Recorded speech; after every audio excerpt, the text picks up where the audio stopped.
हे कंस, देवकी का 8वां पुत्र तेरी मृत्यु का कारण बनेगा।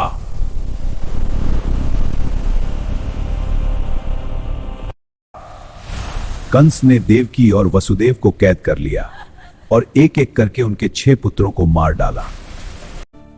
उस रात जब अधर्म चरम पर था, तब जन्म हुआ धर्म के रक्षक का। इस बालक को गोकुल ले जाओ, यही संसार का उद्धार करेगा। गोकुल में उसी समय यशोदा ने एक कन्या को जन्म दिया था। हे प्रभु, मेरी रक्षा कीजिए, इस बालक को सुरक्षित पहुंचाना है।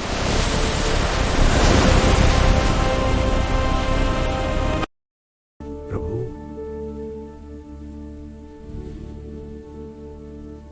प्रभु, आपकी लीला अपरंपार है। यही है मेरा काल।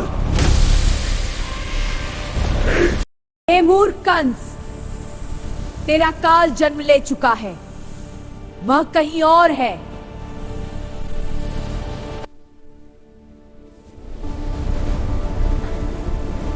कंस ने कृष्ण को मारने के लिए राक्षस भेजे।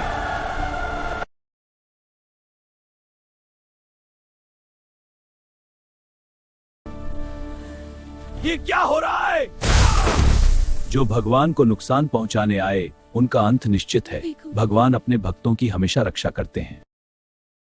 पूतना, जो एक सुंदर स्त्री का वेश बदलकर कृष्ण जी को मारने के लिए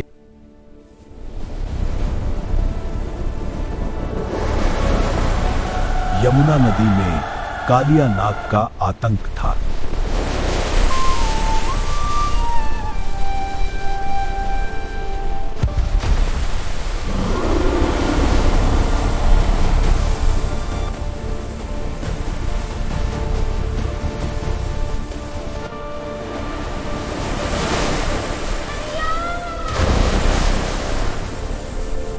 कृष्ण ने कालिया नाग को भी परास्त किया।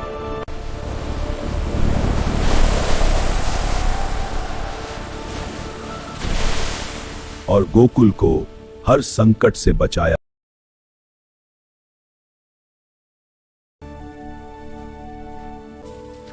कन्हैया, फिर माखन चुरा लिया? अब कैसे चुराएगा तू मक्खन, देखती हूँ।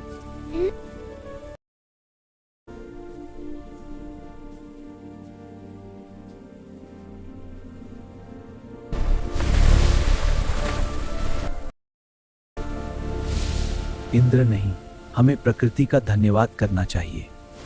ये गोवर्धन पर्वत ही हमें सब देता है। कृष्णा, तुमने फिर मिट्टी खा ली?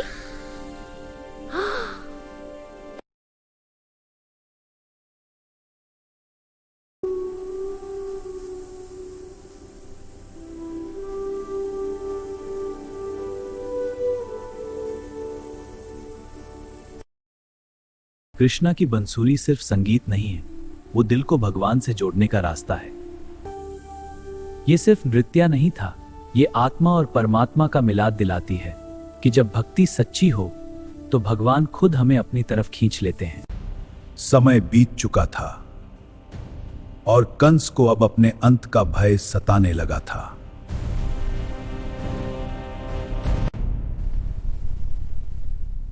अब समय आ गया है। कृष्ण और बलराम को मथुरा बुलाओ। उनके स्वागत के लिए जैसी आज्ञा महाराज।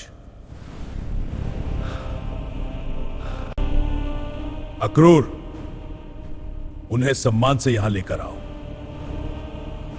प्रभु, अब समय आ गया है।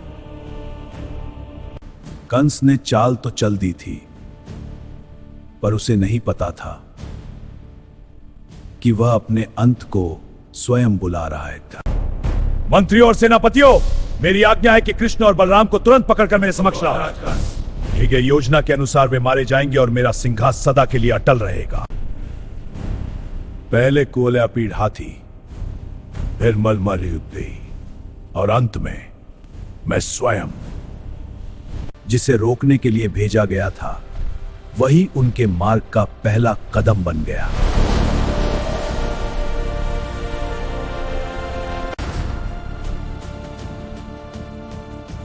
कृष्ण बलराम का सामना होने वाला था।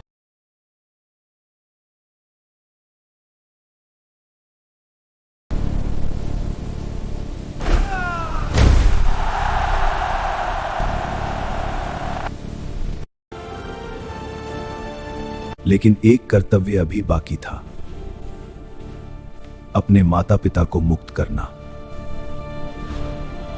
जिसे संसार ने कैद किया उसे भगवान ने मुक्त कर दिया।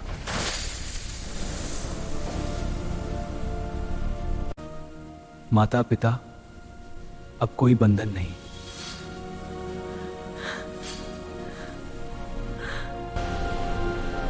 अंधकार से प्रकाश की ओर, अन्याय से न्याय की ओर।